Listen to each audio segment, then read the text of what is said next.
people come from all walks of life. They all have lives they lead. Any and all are welcome here to come and chat with me. Hi, everyone. Now, you know how much I love doing this. It's like the best gig ever. The only thing that would make it better if I actually got paid, that would be like the icing on the cake. Of course, that does add more calories. The reason why I like it is I get to meet the most interesting people, the journeys they take, the career choices, etc. Now, take today's guest, for example. He was, went into broadcasting, and from there he joined the RCMP, then into corrections, not as a guest, okay? And now he's written a book. Time to talk to this person, right? Ladies and gentlemen, Neil Maclean. Welcome to the show, Neil. Thank you very much, Nancy. Appreciate you having me. Just to clarify, yeah. as an author, I meet some of the most interesting people as well, including yourself. Thank you. Okay, so let's go back a little bit. Now, I know from your bio that you're from Vancouver, right? Born and raised. Why did you decide to get into broadcasting? Well, I think I was about 17 years old, and I was quite a sickly kid and had cancer when I was very young, and I wasn't able to do a lot of things, so it just fell into my lap, and it was a great opportunity to make very little money. Yeah, fine. So now you were on the radio, and where was this? What was your location? I was in Quesnel, Kamloops, Vancouver, and Port Alberni. And Port Alberni is where I became an auxiliary constable. Oh, okay. So, but why did you become an auxiliary officer? What was that about? I think it was just peer pressure. I think I was a young, long-haired kid, was probably about 21 or 22, and not a lot of guidance in my life. Right. And I befriended some people, and they all had short hair, so I followed suit. Okay, and then you joined the RCMP. As an auxiliary, yes. Okay. Now that had to be quite a leap from broadcasting to auxiliary RCMP. Or were you doing both at the same time? I did both at the same time, which was looked upon by some as a conflict, because here I am as a news director, or senior newsman rather, and carrying around open cases in my notebook in my back pocket. So it was a challenge. I put a lot of hours into being an auxiliary, and so it was a busy time in my life. Okay, right. So now why did you decide to get into corrections?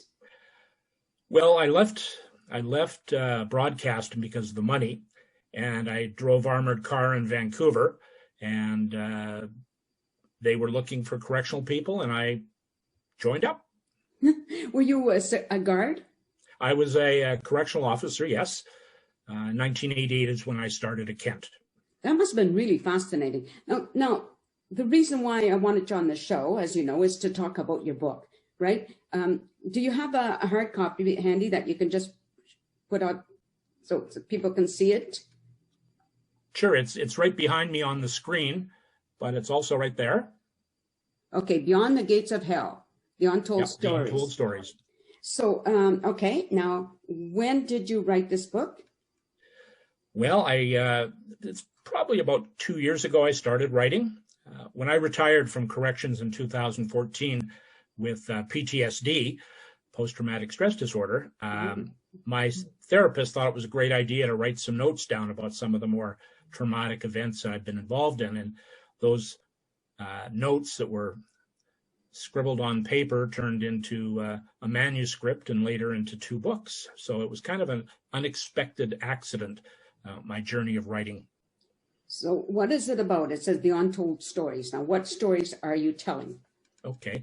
The stories I'm telling in the second book is a brief overview of the system, our Correctional Service of Canada system, and I talk about the big house and our and basically I get right into the individual stories of some of the inmates I've had to deal with in my time. Can you give me an example of some of the inmates? Sure. Some of the inmates. Well, one of the most intriguing stories that I was challenged to write really had nothing to do with inmates that I had dealt with. This was a gentleman by the name of Yip Luck. He murdered Chief Constable Alexander Main in Steveston in 1900. My former employer asked me if I would do some research, and it turned into quite a journey. And that's the exciting part of writing, is you get to meet so many people, and their backstories are far more interesting than my backstories. So it was a very tragic tale, but it also shed some light into the history of Steveston and kind of a rough and tumble days past. And so for me, visiting the site where he was murdered, visiting his grave, seeing one of his descendants was very interesting for me. And just learning about the Chinese history was shocking. No, I didn't realize you had wrote 2 books. So what's the first one about? Is it similar? It's different. That's the first one. It's called Serving Life 25, One Guard Story. Okay. This was my first attempt at writing in the true crime genre. And it started more of a memoir, so to speak. And I started talking about the history of corrections. And then I go into British Columbia history as it relates to federal corrections.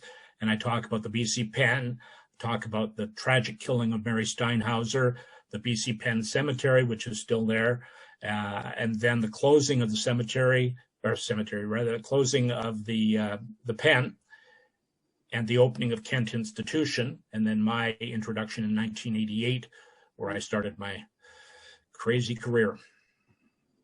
Now, you said you had PTSD. Now, what were some of your experiences there?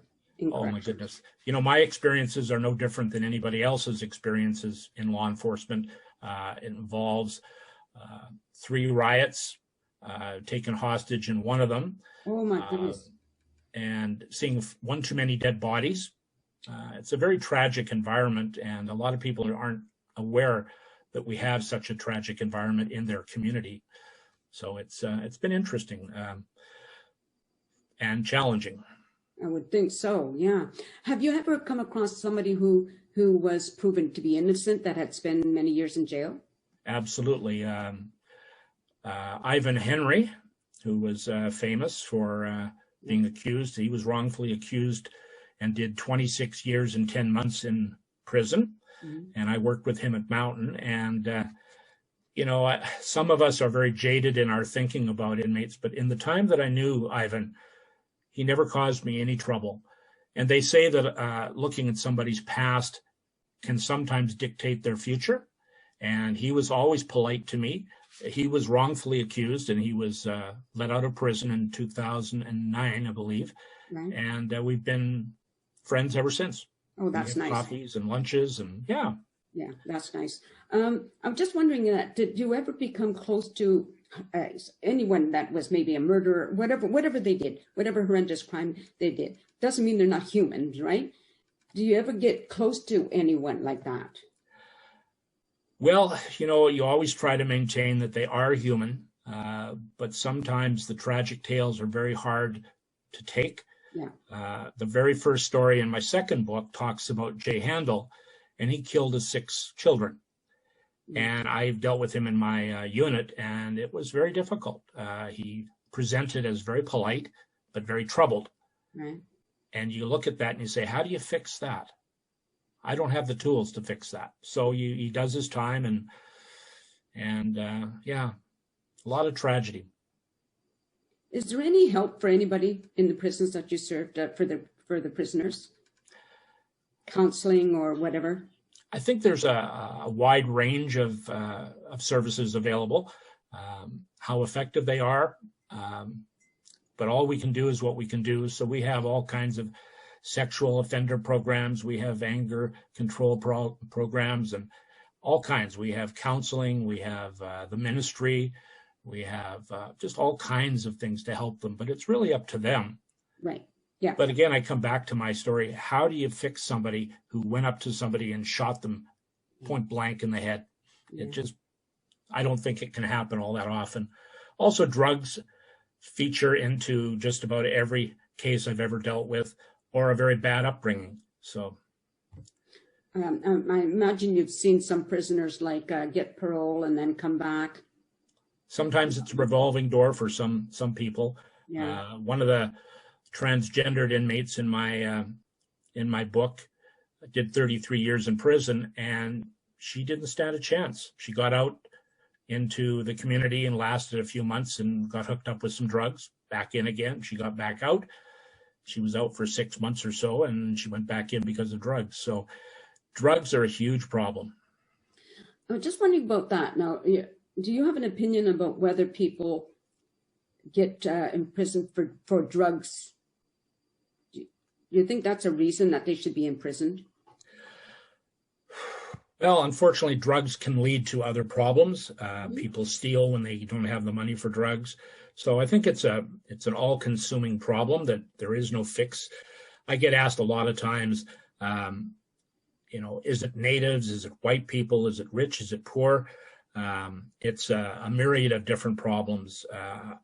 In one of the stories in my book, I talk about a very rich young man.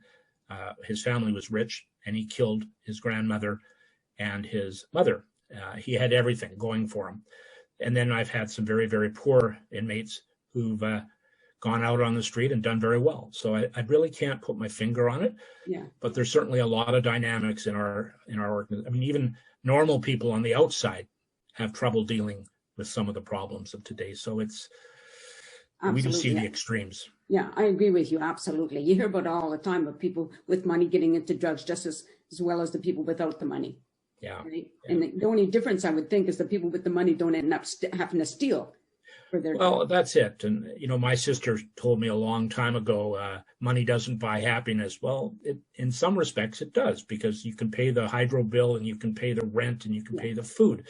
A lot of these people that can't afford it end up on the street and they do drugs, and then the problems happen. So it's not an easy fix, and it's not an easy ID.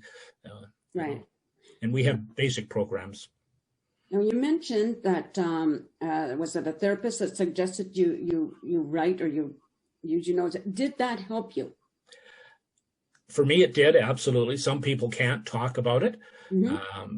But I, for some strange reason, found it to be reassuring, therapeutic.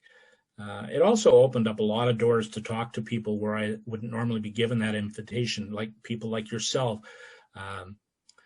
There's just so many people sitting down and having lunch with a contract killer who's now out on parole isn't afforded to most people.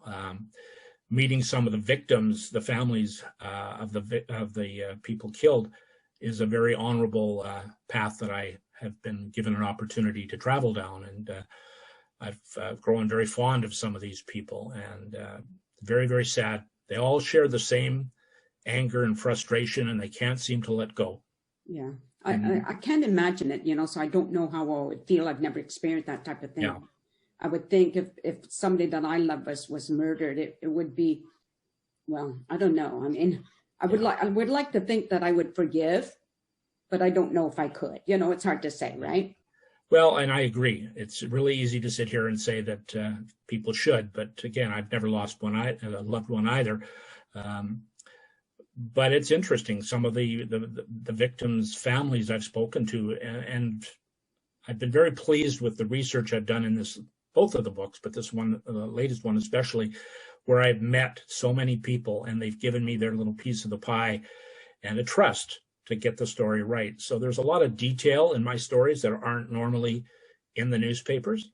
So I tried to get it right. I tried to get the feelings, that sizzle from the steak, so to speak, and just get it right. Speaking of your books now, if somebody wanted to get a copy, how would they go about it? Well, it's a self-published book, so it's on Amazon.ca. It's on Indigo Chapters.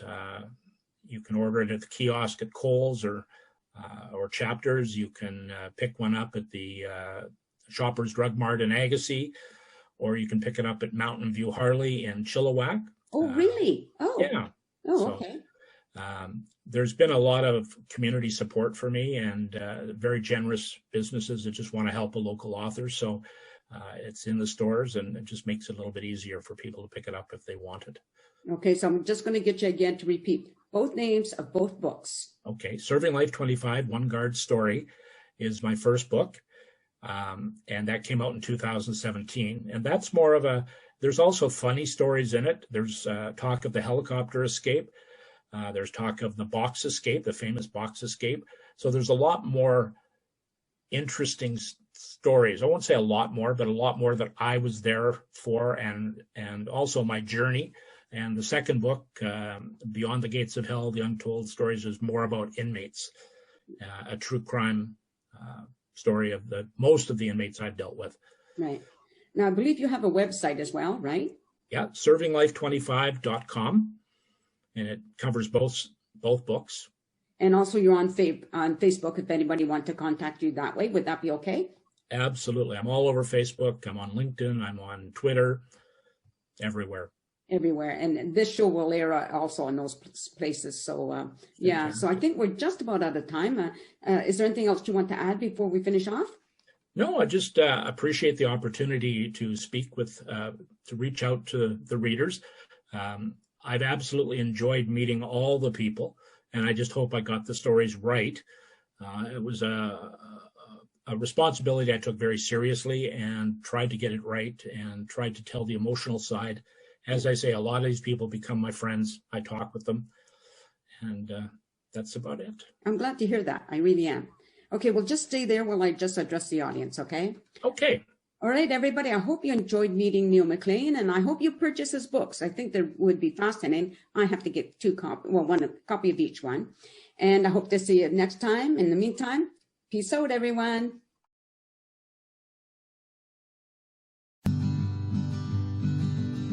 A sense of community, Chilliwack's a place to be. A sense of community when you're free. Rolling through the mountains, rolling through the valley, rolling through paradise with me. It's multicultural, you're sure to see it all. Chilliwack's the place to be, you'll see. Come party in the park, go dancing after dark. Chilliwack's the place to be, you'll see.